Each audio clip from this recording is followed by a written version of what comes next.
I'm like, hey, bro, why they call you, I was saying NyQuil. Why they call you NyQuil? And he looked at me and he was like, NyQuil? What does NyQuil do? Say, man, hey, man. It's your boy Booster Fit checking in with another video. And I was just thinking, man, one time I met this inmate at the feds. I was working at the low. The inmate name was, what I thought the word was, NyQuil. That's what I thought the word was before I even knew it was not, like NY. You know, I was thinking it was NyQuil. So I get on the compound that day. I'm relatively new. You know, I had just started working at the feds or whatever, and I was on the compound. So when you work on the compound, you know, they introduce you to the different inmates that work in different areas. And this particular guy, he worked in the rec, okay? So we on the compound one day, and, you know, they just introduced me to the different inmates that work in different places or whatnot. And I can't remember who I was working with. They was like, hey, Ho, the inmate right there named NyQuil. They were saying NyQuil. So when you think of NyQuil or NyQuil, you automatically think that, you know what, when you take that as bedtime, you know, go to sleep. Okay. So the inmate was walking up the compound. You know, he walking up the compound. You can look at him and tell he was, you know, you can look at him and tell like he walked like that. You know what I'm saying? So he walking from the rec yard to the center of the compound where I was standing at. And me, you know, I got a sense of humor about myself. You know what I'm saying? So he introduced himself, you know what I'm saying, and tell me, you know, his name and, you know, his real name. You know what I'm saying? So me, I have a sense of humor. I'm like, hey, bro, why they call you, I was saying NyQuil. Why they call you NyQuil? And he looked at me and he was like, NyQuil? What does NyQuil do? I said, hell, NyQuil, you know, it's a bedtime thing to put you to sleep. And he said, okay then, that's what I do. I put people to sleep. So I'm like, hold on. Ain't number men out here. Okay? It ain't number men out here. So I'm like, huh? You put people to sleep? What the hell?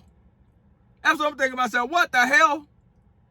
And he's just laughing and he all, you know, he all happy. He proud. It's a proud moment. That man said he put people to sleep. Now, that was my first, like, real experience with a, like, you know, a inmate like that. You know what I'm saying? Like, because remind you, I'm kind of new. I'm new to everything. I'm new to the feds. I was at the low at the time, so I'm new to the low. And, you know, at the low, they in cubicles, so it's kind of hard. You know what I'm saying? Like, I mean, where there's a will, there's a way. But I'm just thinking to myself, like what you doing all this at? You know what I'm saying? But it's so many, you know, like blind spots or whatnot because there's cameras everywhere. So I'm just thinking, like, how, bro? You know what I'm saying? Not like trying to get, you know, too technical with it. You know what I'm saying? But dude told me that. I'm like, oh my goodness, man. And I'm just bracing myself for whatever else I'm gonna hear. You know what I'm saying? Because that was kind of shocking for somebody to be called that at an all-men facility. You know what I'm saying? And he was so proud of it, man. And that right there was so funny to me. You know, I'm like, I ain't even never heard no woman say no stuff like that. And for a man to come out here and say it, like, come on, man. Then there was an older guy. Like, it wasn't like he was young. Like, he was an older guy. You know what I'm saying? But he was real respectful. That's what I can say. You know what I'm saying? He was respectful. You know, he didn't do too much. You know what I'm saying? He just go do his job and go back to the dorm and, you know, put people to sleep.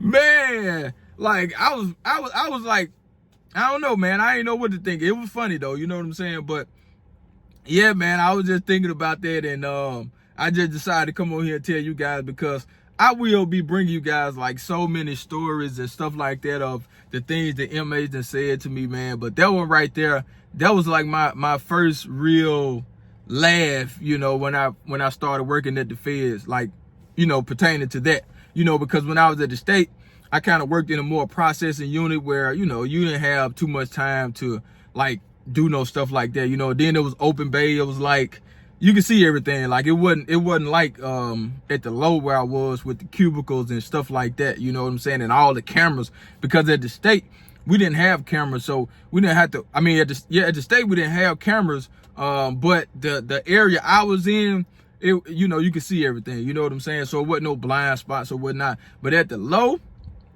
it's so many blind spots. But that was just a story I wanted to come on here and tell you guys, man. And you know, I want y'all to let me know in the comments of, you know, more stuff you want to hear from me on how I handle situations when I was at working at the prison, and, you know, like different tips and stuff. I try to bring you guys that because that is the content that's really working on my channel. So I want to bring you guys more of that, so, you know, I can help the new correctional officers out there, you know, and give you guys a laugh at the same time, you know, because it's all entertainment and it's all about storytelling.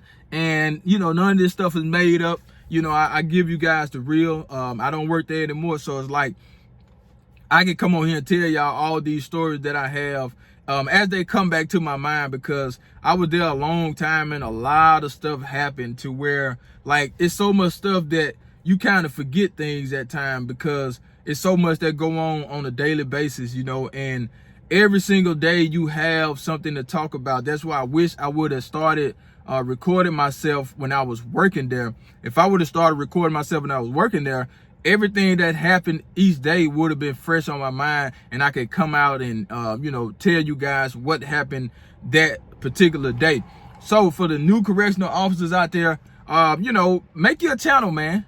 Talk about how things go every day when you go to work, you know what I'm saying, without saying too much, you know what I'm saying. If you're still working there, that's a little bit different. You don't want to say too much. But if you are a new correctional officer, man, please make your YouTube channel and talk about this stuff, okay? Because that's your way of helping the next person, okay? So I'm trying to help the next person, trying to give you guys some free game, give you guys some jokes, give you guys some tips and tricks. Well, not tricks, but tips. And, you know, just help you out all the way around, because I didn't have nobody to help me like that. You know what I'm saying? I tried to read and watch as many videos as I could, but nothing I say or tell you guys is going to prepare you for what you go through, because a lot of this stuff is like spur of the moment type stuff, and it just happened. You know what I'm saying? So you can't really just prepare yourself for, especially the physical stuff, you know, stuff like that, it just happened. You know what I'm saying? But as far as like the mental stuff, then the mentality that you have, you know, you can kind of, you know, work on that, you know what I'm saying, and listen to people, and they can help you with stuff like that, you know what I'm saying. So yeah, man, I just wanted to tell y'all about that little story right there. But I know the video is a little bit longer, but I just got to talking. But love those that love you, and I'm out of here, man. Charge!